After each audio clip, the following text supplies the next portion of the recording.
Sadhguru, I wanted to know that when we are silent, still we feel that mind chattery, which always bothers us, and our thought always shifts back to past and future imaginations, which will not be any of output. How to get rid of it? A whole lot of thought about this thoughtlessness. Thoughtlessness, no mind, these kinds of terms have been propagated all over the place, and these terms have been badly misunderstood and made into all kinds of things, and people are striving how to stop my mind. It took millions of years of evolution to get a mind of this kind of capability, isn't it? Millions of years of tremendous amount of nature's work, that today you have a mind of this kind of scope.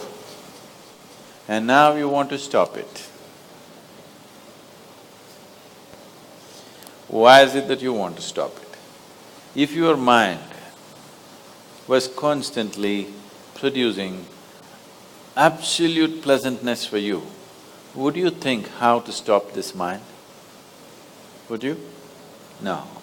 It's producing a lot of unpleasantness. That's why you're thinking of how to stop the mind.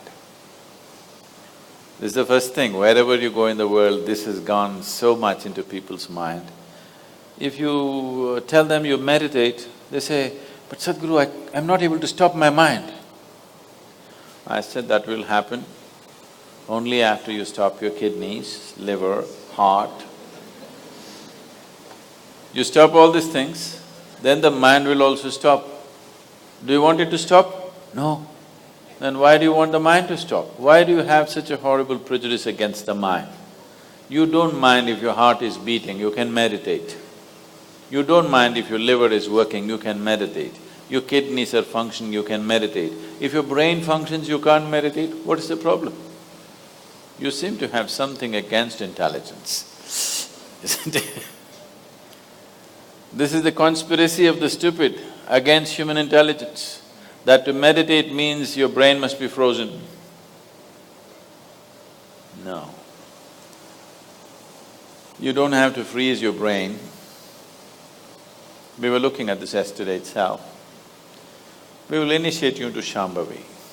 It's a simple process. There are many ways to do it, this is one simple way.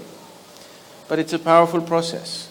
If you sit here, you will see your body is here, your mind is somewhere, who you are is somewhere else. Once there is a space between you and the mind, then what the mind is not doing, what the mind is doing is not even an issue. It is like you're stuck in the traffic jam. You're struggling through the traffic. That's one experience. Suppose you're either standing on Chamundi Hill or you're floating in a hot air balloon and look down at all the traffic. Very peacefully, traffic. Why? There's a distance, isn't it? When you're in it, traffic is a different experience.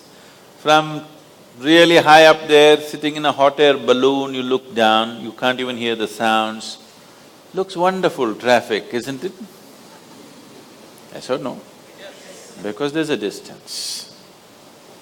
So once there's a distance between you and your mind's activity, mind is not a problem. Mind is a miracle, it is not a problem. And anyway, if thoughts are going continuously, if you're having a mental diarrhea, obviously you ate some bad food, isn't it? Yes. If you're having a physical diarrhea, you ate some bad food, isn't it? If you're having a mental diarrhea, you are obviously consumed something wrong.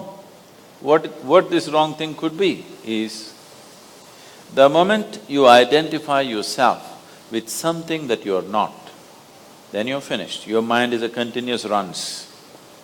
There is no other way. Do what you want, try as hard as you want, it is not going to stop. If you do not identify yourself with anything that you are not. You know how to be with everything, you know how to use everything, but you're not identified with it, then you will see if you sit here, simply mind will be like this. If you want to use it, you can use it, otherwise it'll be like this. Right now your hands are like this, or you're holding it tied up because it'll go all over, is it? No. You can keep it like this. You can keep it like this, you can keep it like this. When you want to use it, you can use it. So it's a useful instrument. Suppose your hands become like this. You know, some people have become like this. Yes or no? If it becomes like this, you will become ridiculous, isn't it? If it happens to your mind, also you're equally ridiculous. It is just that you are living in the comfort that nobody else can see it. But people can see it. They watch you closely enough, they can see it, isn't it? And whether they can see it or not, that's not the point. The point is, the most important faculty of your life is out of control. Doesn't matter whether they can see it or not, that's not the issue. The issue is, the most important faculty in your life is out of control, doing its own rubbish all the time, not doing what you want it to do. So, if you have to be freed from this ailment, you should stop eating bad food. Wrong food or bad food means you're identifying yourself with things that you're not. If you sit here, if you're not identified with this and with this, then you will see everything is just fine. Then your mind will do what you want it to do. Otherwise, it will simply hang there, and that's how it should be. Mind should not be telling its own stories all the time. It should tell the story that you want it to tell, isn't it? Otherwise, it's quite a nuisance.